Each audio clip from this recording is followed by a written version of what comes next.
जी अस्सलाम वालेकुम। आज की इस वीडियो में हमने ये देखना है कि बेस्ट एजुकेशन क्या है। हमें एक चीज़ बहुत ज़्यादा कन्फ्यूजन करती है कि आया कि हम अच्छी एजुकेशन कौन सी हासिल करें, क्योंकि हमारा एक ही मकसद होता है ज़्यादा पैसा कमाना। तो सबसे पहले ये वीडियो सबसे ज़्यादा स्पेशल मैट्रिक के बाद और उन एफएससी के बाद बच्चों के लिए है। स्पेशली सबसे ज़्यादा ये वीडियो उनके लिए है जो आफ्टर ट्वेल्थ, यानी जो बच्चे ट्वेल्थ की एजुकेशन को हासिल करने के बाद जो है ना हम देखते हैं। तो एजुकेशन हासिल करने के बाद हमारा मकसद पैसा कमाना होता है। तो जो इस चैनल पे नए हैं वो इस वीडियो को सब्सक्राइब कर लें, क्योंकि ये वीडियो में आज बहुत ही कीमती बातें होने वाली हैं। जी तो सबसे पहले बेटा एक ही आपके माइंड में बात है कि मैं बहुत ज़्यादा पैसा कमाना चाहता हूँ। पैसा कमाने के लिए कोई शॉर्टकट तरीका नहीं है। आपको एक चीज़ बता दें कि मेहनत करनी पड़ती है, लेकिन बेस्ट एजुकेशन कौन सी है जो हमें ज़्यादा से ज़्यादा वक्त और एक्सपीरियंसेस के साथ पैसा दे। तो मैं दो बातें आपसे करता जाऊं कि आपकी जॉब प्राइवेट है या गवर्नमेंट है, चाहे आप बिज़नेस कर रहे हैं, तो उसके लिए एजुकेशन का क्या ताल्लुक़ है वो चीज़ समझ लें।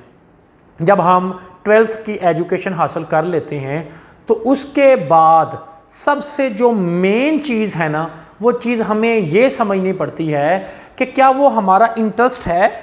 आप कंप्यूटर की फील्ड में चले गए, क्या वो आपका इंटरेस्ट थी। अब कंप्यूटर की जॉब्स क्या हैं, हमारे पास सॉफ्टवेयर भी बनाते हैं, हमारे पास कंप्यूटर की जॉब बनाने वाले एप्लीकेशंस भी बनाते हैं, फ्रीलांसिंग भी करते हैं।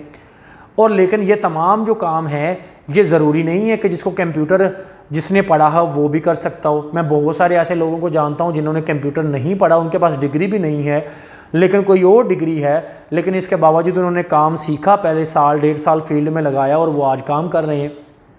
लेकिन इसके बाद इसकी डिफरेंट जगह पे वैसे भी जॉब है। मेडिकल की बहुत सारी जॉब्स हैं हमारे पास, जैसे कि फार्मेसी के अंदर जॉब है, इसके अलावा बहुत सारी लेबॉर्ट्रीज़ में जॉब है, हॉस्पिटल्स में जॉब है, इसी तरह इंजीनियरिंग की बहुत सारी इंडस्ट्रीज़ में जॉब है, और इसके अलावा हमारे पास मार्केट में भी जॉब्स होती हैं और बैंकिंग वगैरह के हवाले से भी है।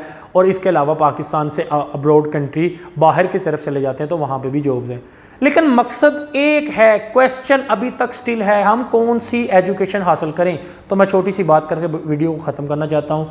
बेटा एजुकेशन वो हासिल करें कि जिस एजुकेशन के अंदर आपको पढ़ते हुए आपका इंटरेस्ट फील्ड हो, आपको बात समझ आ जाए, आप उस 4 साल या 5 साल की तालीम हासिल करने के बाद इस काबिल हों कि किसी को बता सकें कि मेरी फील्ड्स के अंदर एक्सपर्टीज़ क्या हैं, मेरी इस फील्ड के अंदर मैंने ऐसा क्या किया है, मैंने अगर पढ़ के आया हूँ तो मैंने उस फील्ड के अंदर कुछ नया भी किया है या नहीं। आया उस फील्ड में पढ़ते हुए 4 या 5 साल के दौरान आपको टीचर्स की बात समझ भी आती थी कि नहीं।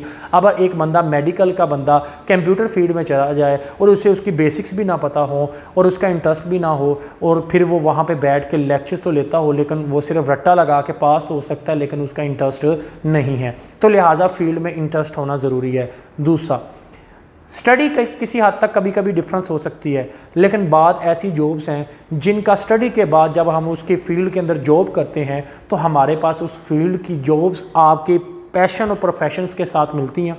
मिसाल के तौर पे कंप्यूटर की रियलिटी के अंदर देखें तो 12-12 14-14 घंटे आपको कंप्यूटर पे बैठ के काम करना पड़ता है। मेडिकल्स की फील्ड हैं, आप डॉक्टर बनना चाहते हैं, आप डॉक्टर के अलावा फार्मासिस्ट बनना चाहते हैं, फार्मेसी में काम करना चाहते हैं, या फार्मा कंपनी में जाके मेडिसिन बनाना चाहते हैं, आप कोई ऐसी जॉब करना चाहते हैं बायोटेक्नोलॉजी या बायो से रिलेटेड, जो बहुत सारी इंडस्ट्रीज़ के अंदर, मिलों के अंदर आपकी जॉब्स हैं। आप क्या ऐसी कोई इंजीनियरिंग की फील्ड करना चाहते हैं कि जो इंजीनियरिंग की बहुत सारी कंपनियों में जॉब है, तो आप ये देखें कि उसकी 4 साल की तालीम आपको कैसी अर्निंग दे रही है। क्योंकि कोई भी तालीम आप हासिल करते हैं तो उस एजुकेशन की डिग्री हासिल करने के पहले 2-3 साल एक्सपीरियंस लेने के लिए आपको धक्के खाने पड़ते हैं। जब वो आप धक्के खाते हैं तो आपको एक्सपीरियंस आता है, तो फिर आपके पास अर्निंग आना शुरू होती है, और जब अर्निंग आना शुरू होती है तो फिर हमारे पास क्या होता है, आप स्टेप बाय स्टेप आगे तरक्की करना शुरू कर देते हैं और उसी फील्ड के अंदर ऐसी जगह पहुंच जाते हैं जहां पे आपको मैक्सिमम ज़्यादा से ज़्यादा सैलरी मिले। तो बात बड़ी सिंपल है कि जॉब्स देखें कि उस जॉब्स के अंदर, इंजीनियरिंग की फील्ड्स के अंदर रियलिटी में जाके देखें कि आपको वो करना पसंद है। मेडिकल की फील्ड की रियलिटी में जाके देखें कि आपको करना पसंद है। आप कंप्यूटर की रियलिटी में जाके देखें आपको वो काम करना पसंद है। तो इन तमाम चीज़ों के लिए अपने आप को देखें, अपने पैशन और प्रोफेशंस को देखें, क्या आपको पसंद क्या है, अपने इंटरेस्ट की बात करें, फिर आप उसके मुतलका यूनिवर्सिटी प्राइवेट हो या गवर्नमेंट वहाँ पे एडमिशन लें, 4 साल की डिग्री हासिल करें। उस डिग्री हासिल करने के बाद आप क्या करें कि मुतलका आप उस जॉब्स को तलाश करें और अपने एक्सपीरियंस को हासिल करें और फिर अच्छी अर्निंग कमाएं। ये तरीका है।